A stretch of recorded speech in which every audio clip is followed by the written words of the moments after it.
Shri Guru Charana Padmam Kevala Bhakati Sadmam Banamoye Savadana Mate Jahara Prasade Bhai Ebhavatoriya Jahan Krishna Prapti Hoy Jaha Hoite Guru Mukha Padma Vakya Chittete Koriya Ikya. What other thing do we want to have in Chitta? Huh? Illusion?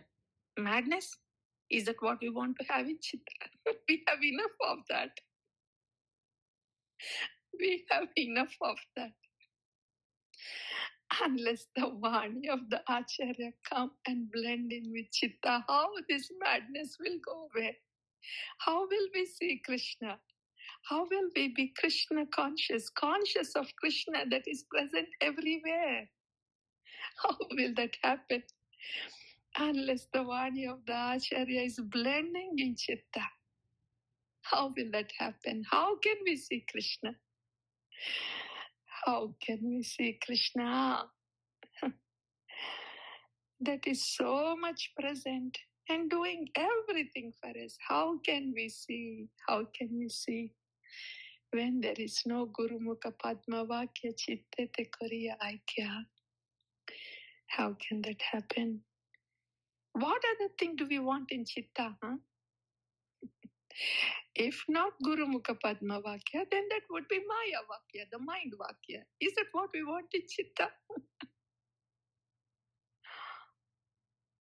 And the Chitta should be the Vani of Acharya.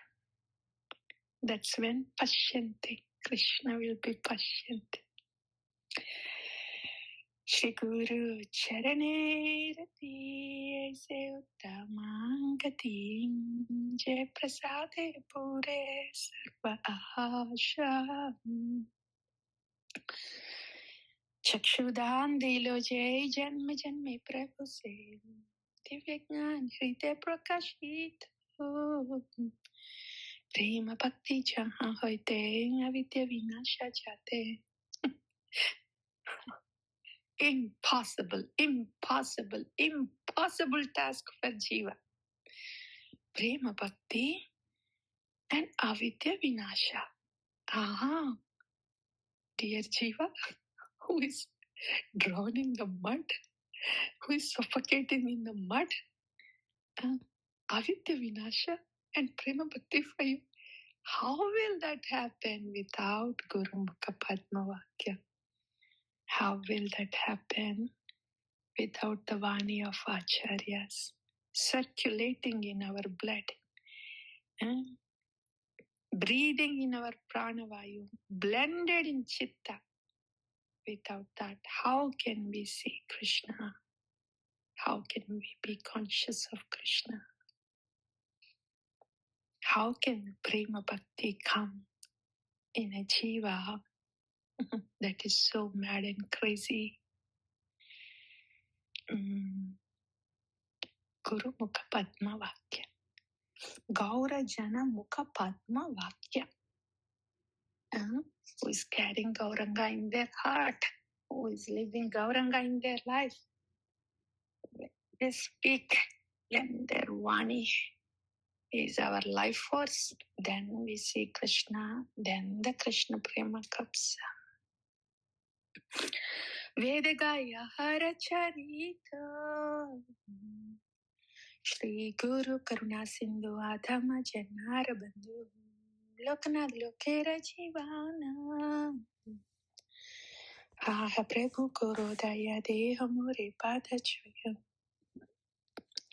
Ebijash Pushutri Bhuvan Srila Prabhupada Patita Pavan Gurudev Hoyilo Sharana Jaya Prabhupadam Jaya Prabhupadam Jaya Prabhupadam Srila Prabhupada Jaya Guru Devam Jaya Guru Devam Jaya Guru Devam Jaya Guru Devam.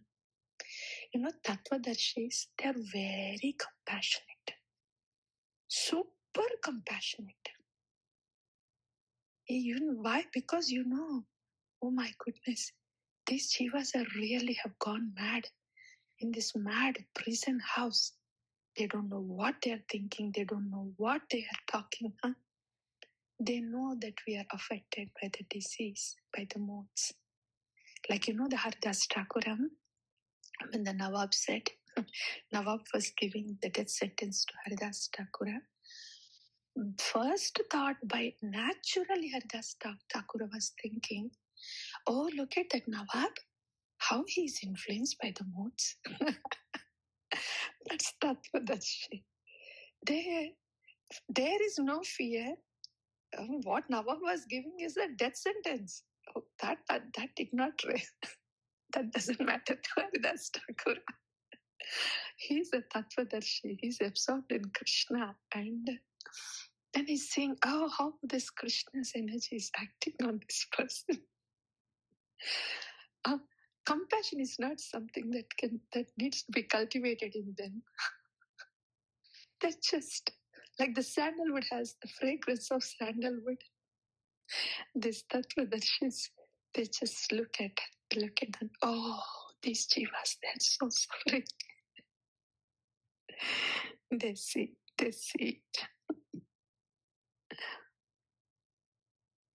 Vanchakalpatarubhyascha kripa sindhubhyo च पतितानां पावनेभ्यो वैष्णवेभ्यो नमो नमः. All the Vaishnavas are like desire fulfilling trees.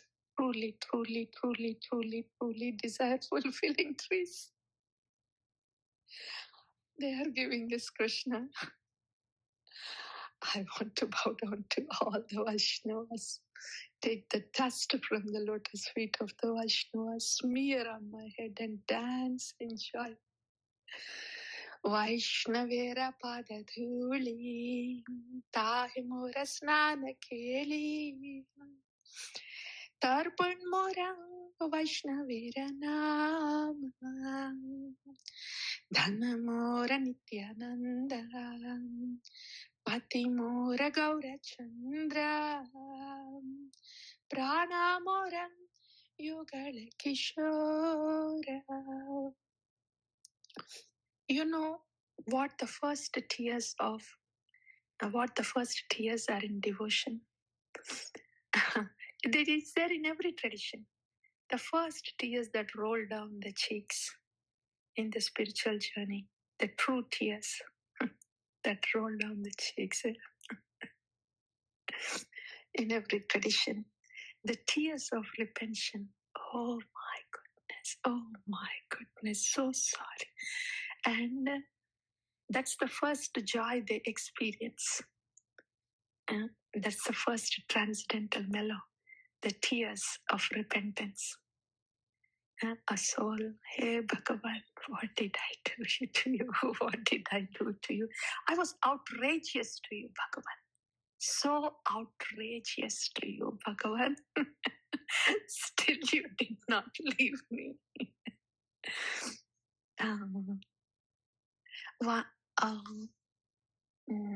Tulasi Vinati. वृंदाये तुलसी देव्याय प्रियाय केशवस्य च कृष्ण भक्ति प्रदे देवी सत्यवते नमो नमः. Rose of Vrindavana, the reality, the beautiful reality, our beautiful reality, this land of divine love. This is our beautiful reality. This land of divine love, groves of Vrindavana. तुलसी कृष्ण प्रेयसी नमो नमः. राधा कृष्ण सेवा पाओ ये अभिलाषी. ए तुम्हारा शरणालय तारा वंश पूर्ण होई.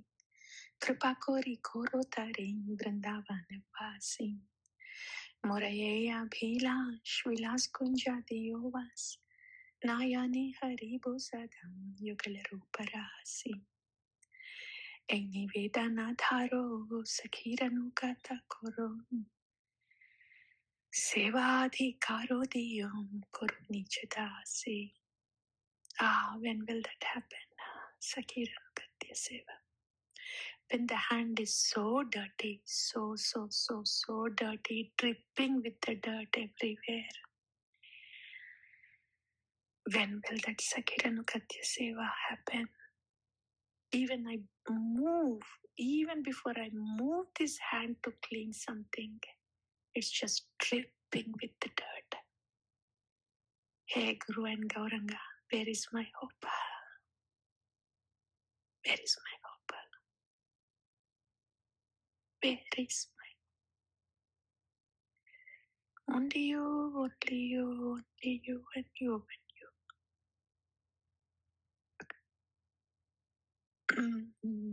Shri Radhika Madhavayorapaya Madhurya Leela Gunarupanam Pratikshana Swadanalolupasya Vande Guru Shri Charanarvindam. Oh, so sorry. Yeah. Sakiranukatya Seva. Yeah.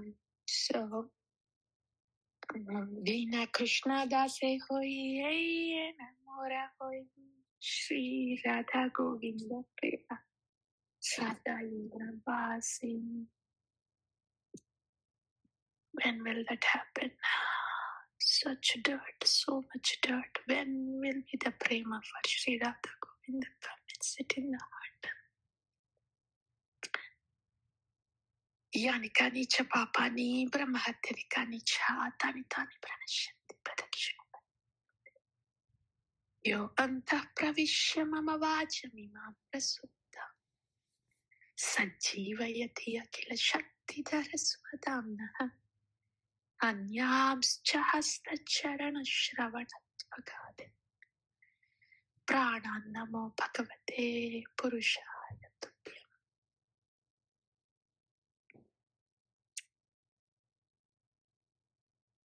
Hey Govinda, Cheto Darpanamarchanam Bhavamahadavatnimirvapanam Shreya Kairava Chandrika Vitaranam Vidyavadho Jeevanamanandam Buddhivartanam Pratipadam Purnamritasva Sarvatmasnapanam Paramchi Sri Krishna Sankirtan. What is being entrance? Where am I? Shri Harinam Prabhu, Shri Shri Guru, please be merciful. Nam Namakari Bahudam Nija Sarva Shaktis Tatrarpita Niyamita Smaranena Kalam Etadrishi Tava Kripa Bhagavan Mamapi Durtaiva Mitrishmi